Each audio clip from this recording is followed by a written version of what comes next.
तो hello friends, कैसे हो आप सब। उम्मीद करता हूँ आप सब एकदम खैरियत से होंगे। तो स्वागत है आपका फिर से हमारे चैनल एग्री पाठशाला में। तो आज की वीडियो में आपके लिए लेकर आया हूँ बीएससी ऑनर्स एग्रीकल्चर के 4th सेमेस्टर के एग्रीकल्चरल माइक्रोबायोलॉजी सब्जेक्ट के top 50 important objective type questions, जो कि आपके एग्जाम के लिए काफ़ी ज़्यादा इंपॉर्टेंट हैं। तो वीडियो को पूरी दूर तक रखना और वीडियो पसंद आए तो इसको लाइक करना, कमेंट्स करना, शेयर करना और हमारे चैनल एग्री पाठशाला को सब्सक्राइब करना। तो चलिए वीडियो की शुरुआत करते हैं। और अगर आपको उसकी पीडीएफ चाहिए तो हमारे टेलीग्राम चैनल को ज्वाइन कर सकते हैं, जिसका लिंक डिस्क्रिप्शन बॉक्स में है।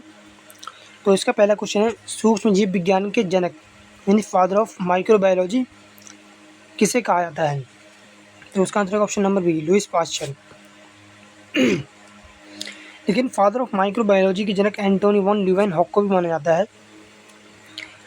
और जो लुईस पास्चर, इनको आधुनिक सूक्ष्म जीव विज्ञान के जनक माना जाता है, जबकि पहले जो सूक्ष्म जीव विज्ञान के जनक है वो हैं एंटोनी वॉन ल्यूवेनहॉक। अगर क्वेश्चन पूछता है कि आधुनिक सूक्ष्म जीव विज्ञान के जनक कौन है, तो वो हैं लुईस पास्चर। अगर वैसे पूछता है तो आप Antony von Leeuwenhoek. Lewis pasture ने जर्म थ्योरी और फर्मेंटेशन दी थी, इस कारण इन्हें माइक्रोबायोलॉजी के पिता कहा जाता है। अगला क्वेश्चन है, मृदा सूक्ष्म जीव विज्ञान के पिता कौन है, यानी फादर ऑफ सोइल माइक्रोबायोलॉजी। तो उसका आंसर है ऑप्शन नंबर बी, सर्जी विनोग्राड्स्की।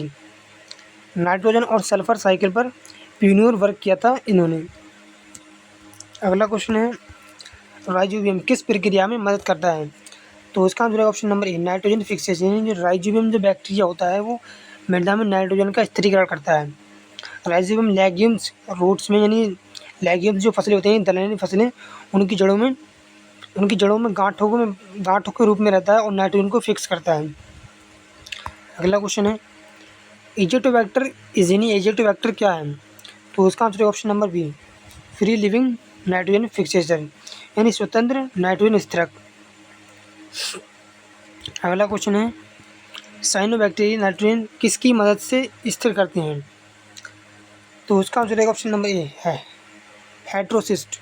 यानी साइनोबैक्टीरिया जो होते हैं वो नाइट्रोजन को स्थिर करते हैं हेट्रोसिस्ट की मदद से। नॉस्टॉक हेट्रोसिस्ट के माध्यम से नाइट्रोजन फिक्सेशन करते हैं। अगला क्वेश्चन है, माइकोराइजा किसके बीच सहजीविता है। तो उसका आंसर है option number A, fungus and root. यानी कवक और जड़ पौधों को न्यूट्रिएंट्स एब्जॉर्ब करने में मदद करता है। यह एसोसिएशन पौधों को न्यूट्रिएंट्स ऑब्जर्व करने में मदद करता है। अगला क्वेश्चन है, पेनिसिलिन की खोज किसने की थी।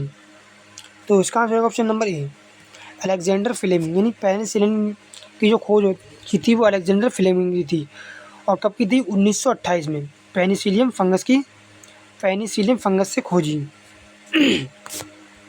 अगला क्वेश्चन है, प्रतिजैविक यानी एंटीबायोटिक बनाने वाला जीवाणु है। तो एंटीबायोटिक बनाने वाला कौन सा जीवाणु है। तो इसका answer option number B, Streptomyces.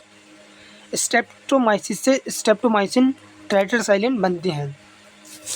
अगला क्वेश्चन है, एजोस्पिरिलियम मुख्य रूप से किस फसल से जुड़ा है। तो उसका आंसर ऑप्शन नंबर बी, मेज यानी मक्का। यह सीरियल रूट से जुड़कर एसोसिएटिव नाइट्रोजन फिक्सेशन करता है। अगला क्वेश्चन है, शुद्ध संवर्धन तकनीक की खोज किसने की, यानी प्योर कल्चर टेक्निक की खोज किसने की थी। तो उसका आंसर ऑप्शन नंबर ए, रॉबर्ट कॉच। सॉलिड मीडिया पर यानी ठोस माध्यम पर प्योर कल्चर आइसोलेशन टेक्निक दी, शुद्ध संवर्धन तकनीक दी थी रॉबर्ट कॉच ने। अगला क्वेश्चन है, धान के लिए जैव उर्वरक है। तो उसका answer option number B, cyanobacteria. धान के लिए जैव उर्वरक होता है यानी बायो फर्टिलाइजर, वो साइनोबैक्टीरिया होता है। पैडी फील्ड में यानी धान के फील्ड में blue green algae nitrogen fix करते हैं। अगला क्वेश्चन है, ईस्ट क्या है। तो ईस्ट एक फंगस है। तो क्वेश्चन नंबर, इसका आंसर है option number C, fungus. Yeast unicellular fungus है जो अल्कोहल फर्मेंटेशन करता है। अगला क्वेश्चन है, ग्राम धुंधला तकनीक की खोज किसने की थी, यानी ग्राम स्टेनिंग की खोज किसने की थी। तो इसका आंसर है ऑप्शन नंबर ए, हैंस क्रिश्चियन ग्राम। अगला क्वेश्चन है, सहजीवी नाइट्रोजन स्थिरीकरण मुख्य रूप से किस में होता है। तो उसका answer option number B, pulses. यानी दलहनी जो फसलें होती हैं उनकी जड़ों में राइजोबियम नामक एक जीवाणु पाया जाता है जो नाइट्रोजन को स्थिर करता है, उसे ही सहजीवी नाइट्रोजन स्थिरीकरण कहते हैं। राइजोबियम लेग्यूम्स रूट्स में कि नोडुल्स में बनाता है। अगला क्वेश्चन है फॉस्फेट घुलनशील बनाने वाले जीवाणु हैं, तो उसका आंसर है ऑप्शन नंबर डी ऑल यानी स्यूडोमोनास, बैसिलस, एजोटेरिक्टिस तीनों ही फॉस्फेट घुलनशील बनाने वाले जीवाणु हैं। तो अगला क्वेश्चन है नाइट्रिफिकेशन किसके द्वारा किया जाता है, तो इसका answer option number A nitromonas, nitrosomonas और नाइट्रोबैक्टर, इनके द्वारा नाइट्रिफिकेशन किया जाता है। नाइट्रोमोनास जो होता है वो होता है अमोनिया को नाइट्रेट में बदलने की प्रक्रिया को हम नाइट्रोमोनास कहते हैं, और नाइट्रोबैक्टर जो होता है उसे कहते हैं नाइट्राइट से नाइट्रेट में बदलने की प्रक्रिया को नाइट्रोबैक्टर कहते हैं, यानी नाइट्राइट से नाइट्रेट में बदलने की प्रक्रिया को नाइट्रोबैक्टर और अमोनिया से नाइट्रेट में बदलने की प्रक्रिया को नाइट्रोसोमोनास जीवाणु करता है, और नाइट्रोबैक्टर को नाइट्रेट से नाइट्रेट में बदलता है नाइट्रोबैक्टर। अगला क्वेश्चन है डीनाइट्रिफिकेशन क्या है, तो उसका आंसर ऑप्शन नंबर ए नाइट्रेट से नाइट्रोजन गैस में बदलना नाइट्रेट डीनाइट्रिफिकेशन कहलाता है। यानी जब नाइट्रेट नाइट्रोजन गैस में बदल जाता है तो उस प्रक्रिया को हम डीनाइट्रिफिकेशन कहते हैं, यानी मृदा से जब नाइट्रोजन गैस बाहर निकलती है तो उस प्रक्रिया को डीनाइट्रिफिकेशन कहते हैं। यह अनएरोबिक बैक्टीरिया यानी स्यूडोमोनास बैसिलस द्वारा होता है। इस क्वेश्चन से काफ़ी ज़्यादा क्वेश्चन बन सकते हैं, जैसे जो डीनाइट्रिफिकेशन होता है वो कौन से बैक्टीरिया करते हैं, तो वो करते हैं स्यूडोमोनास और बैसिलस, और यह अनएरोबिक बैक्टीरिया द्वारा होता है। अगला क्वेश्चन है एंटीबायोटिक शब्द सबसे पहले किसने दिया, तो उसका आंसर है ऑप्शन नंबर ए बॉक्समैन। स्ट्रेप्टोमाइसिन भी इन्होंने ही खोजा था। अगला क्वेश्चन है तिलहन की जड़ों के गांठ गुलाबी क्यों होते हैं, तो उसका आंसर है ऑप्शन नंबर बी लेगोमैग्लोबिन, यानी ऑक्सीजन रेगुलेटर प्रोटीन जो नाइट्रोजन फिक्सेशन में मदद करता है। अगला क्वेश्चन है विषाणु किसके बने होते हैं, यानी विषाणु किससे बने होते हैं, तो उसका आंसर ऑप्शन नंबर ए प्रोटीन प्लस डीएनए और आरएनए, यानी प्रोटीन वो विषाणु जो होते हैं वो प्रोटीन और डीएनए और आरएनए के बने होते हैं। अगला क्वेश्चन है जीवाणु मुख्य रूप से किससे प्रजनन करते हैं, तो उसका आंसर है option number a binary fusion, यानी द्विखंडी विभाजन, यानी जीवाणु जो होते हैं वो द्विखंडी विभाजन से प्रजनन करते हैं। अगला क्वेश्चन है अगर किससे प्रभावित होता है, अगर जो होता है वो एक मीडियम होता है यानी माध्यम होता है, तो अगर किससे प्रभावित होता है, तो उसका आंसर ऑप्शन नंबर ए एलगी यानी शैवाल, अगर लाल शैवाल से मिलता है। अगला क्वेश्चन है बैक्टीरिया विदाउट सेल वॉल और खोल यानी सेल वॉल रहित जीवाणु क्या कहलाते हैं, तो इसका आंसर ऑप्शन नंबर है माइकोप्लाज्मा। जिस जीवाणु की सेल नहीं होती है उसे हम माइकोप्लाज्मा कहते हैं। अगला क्वेश्चन है बीसीजी वैक्सीन किससे बनाई जाती है, तो उसका आंसर ऑप्शन नंबर है माइकोबैक्टीरियम बोविस, यानी बीसीजी जो वैक्सीन होती है वो माइकोबैक्टीरियम बोविस से बनाई जाती है। अगला क्वेश्चन है नाइट्रोजनेज एंजाइम किससे नष्ट होता है, तो उसका आंसर ऑप्शन नंबर है ऑक्सीजन, यानी नाइट्रोजनेज जो एंजाइम होता है वो ऑक्सीजन से नष्ट होता है। अगला क्वेश्चन है लैक्टोबैसिलस किसके लिए प्रयोग किया जाता है, तो उसका answer option number A curd formation, यानी दही बनाने में जो जीवाणु होता है वो लैक्टोबैसिलस प्रयोग किया जाता है, यानी प्रयोग होता है। अगला क्वेश्चन है बेकरी उद्योग में कौन सा सूक्ष्म जीव प्रयोग होता है, तो उसका answer option number A saccharomyces cerevisiae. तो फ्रेंड्स ये जो क्वेश्चन मैं आपको बता रहा हूँ ये बहुत ही ज़्यादा इंपॉर्टेंट है परीक्षा में आने के लिए, इससे बहुत ज़्यादा क्वेश्चन पूछे जाते हैं परीक्षा में, तो आप लोग वीडियो को लाइक ज़रूर से ज़रूर कर दें। अगला क्वेश्चन देख लेते हैं पीटी विष किससे उत्पन्न होता है, तो उसका answer option number A bacillus thuringiensis, यानी बीटी टॉक्सिन जो उत्पन्न होता है वो बैसिलस थ्यूरिंजिएंसिस से उत्पन्न होता है। अगला क्वेश्चन है सबसे छोटा सूक्ष्म जीव कौन सा है, यानी द स्मॉलेस्ट माइक्रो ऑर्गेनिज्म कौन सा है, तो उसका आंसर ऑप्शन नंबर ए वायरस। वायरस जो होता है वो सबसे छोटा सूक्ष्म जीव होता है। अगला क्वेश्चन है दही खट्टा करने वाला जीवाणु कौन है, तो उसका आंसर ऑप्शन नंबर ए लैक्टोबैसिलस, यानी लैक्टोबैसिलस जो जीवाणु होता है वो दही को खट्टा कर देता है। अगला क्वेश्चन है टोबैको मोज़ेक वायरस की खोज किसने की थी, तो उसका आंसर ऑप्शन नंबर ए इवानोव्स्की। इसने तंबाकू के वायरस की खोज की थी। अगला क्वेश्चन है, एथेनॉल उत्पादन में कौन सा सूक्ष्मजीव उपयोगी है? तो उसका आंसर ऑप्शन नंबर ए साइक्रोमाइसिस सेरिविसिए, यह एथेनॉल उत्पादन में मदद करता है। अगला क्वेश्चन है, धान के खेतों में नाइट्रोजन स्थिर करने वाला साइनोबैक्टीरिया कौन है? तो उसका आंसर ऑप्शन नंबर ए नॉस्टॉक, जिसे एनाबीना नॉस्टॉक भी कहते हैं।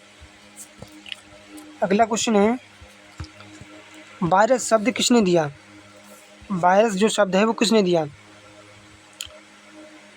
तो उसका आंसर है ऑप्शन नंबर ए बेंजेरिंक, बेजेरिंक, यानी वायरस जो शब्द है वो बेजेरिंक ने दिया है। अगला क्वेश्चन है, स्पाइरुलिना क्या है? यानी स्पाइरुलिना इज, तो इसका आंसर ऑप्शन नंबर ए साइनोबैक्टीरिया, यानी स्पाइरुलिना जो है वो एक साइनोबैक्टीरिया है। यह प्रोटीन रिच फूड सप्लीमेंट है। अगला क्वेश्चन है, विनोग्राड्स्की कॉलम का प्रयोग किसके अध्ययन हेतु किया जाता है? तो उसका answer option number B photosynthetic and sulphur bacteria, यानी प्रकाश संश्लेषी और सल्फर जीवाणु। यह टेक्निक माइक्रोबियल इकोलॉजी का अध्ययन करने के लिए है। अगला क्वेश्चन है, एक्टिनोमाइसिट्स महत्वपूर्ण है क्योंकि, ये एक्टिनोमाइसिस क्यों महत्वपूर्ण है ये पूछना चाह रहा है। तो उसका answer option number B they produce antibiotics, यानी ये एंटीबायोटिक्स बनाते हैं, इसलिए एक्टिनोमाइसिस महत्वपूर्ण है। स्ट्रेप्टोमाइसिस जैसे एक्टिनोमाइसिट्स से स्ट्रेप्टोमाइसिन, ट्राइट्रास्टाइलिन और जैसी दवाइयाँ मिलती हैं, इसलिए एक्टिनोमाइसिस महत्वपूर्ण है। अगला क्वेश्चन है, लाइकेन किसका सहजीवन है? तो इसका आंसर है ऑप्शन नंबर ए एल्गी प्लस फंगस, यानी शैवाल और कवक। फंगस पानी में मिनरल्स देता है और एल्गी फूड बनाता है, इसलिए इन दोनों के मेल को लाइकेन कहते हैं और इसे सहजीवन कहा जाता है।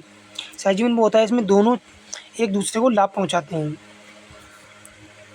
अगला क्वेश्चन है, बैक्यूलो विषाणु यानी बैक्यूलो वायरस किस रूप में उपयोग होते हैं? तो उसका answer option number B biopesticide, यानी जैव कीटनाशी। यह कीट नियंत्रण के लिए प्रयोग होते हैं, जैसे हेलिकोबैक्टर। अगला क्वेश्चन है, नॉस्टॉक क्या है?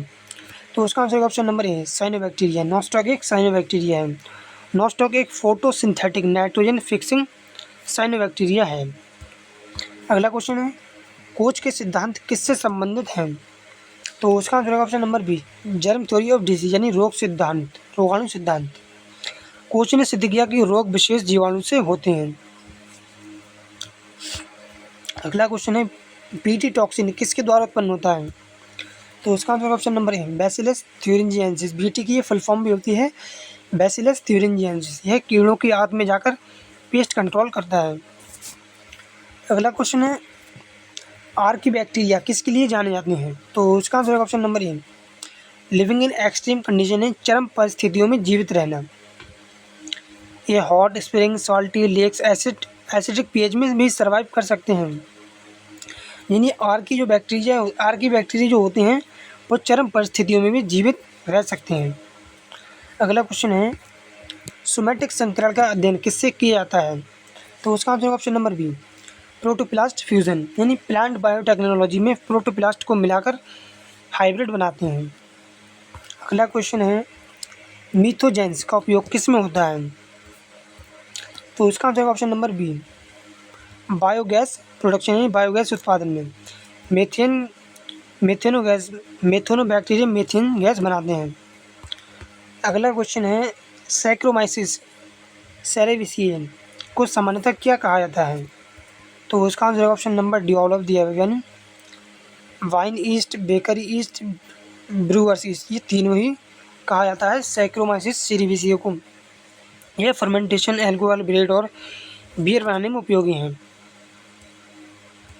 अगला क्वेश्चन है, मृदा सूक्ष्मजीव मिट्टी की उर्वरता कैसे बढ़ाते हैं? तो उसका answer option number D all of दिया हुआ, यानी फिक्सिंग नाइट्रोजन स्थिरीकरण करके, डिकम्पोजिंग ऑर्गेनिक मैटर यानी कार्बनिक पदार्थ का विघटन करके, और सॉल्युबलाइजिंग मिनरल्स यानी खनिज को घुलनशील बनाकर। ये तीनों ही प्रक्रियाओं द्वारा मृदा सूक्ष्मजीव मिट्टी की उर्वरता को बढ़ाते हैं। सोइल माइक्रोब्स फर्टिलिटी बनाए रखने में महत्वपूर्ण भूमिका निभाते हैं।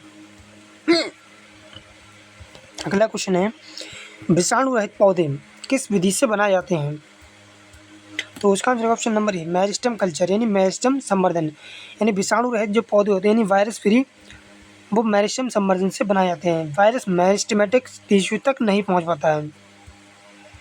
अगला क्वेश्चन है, एंटोनी वॉन ल्यूवेनहॉक द्वारा देखा गया पहला सूक्ष्मजीव कौन था?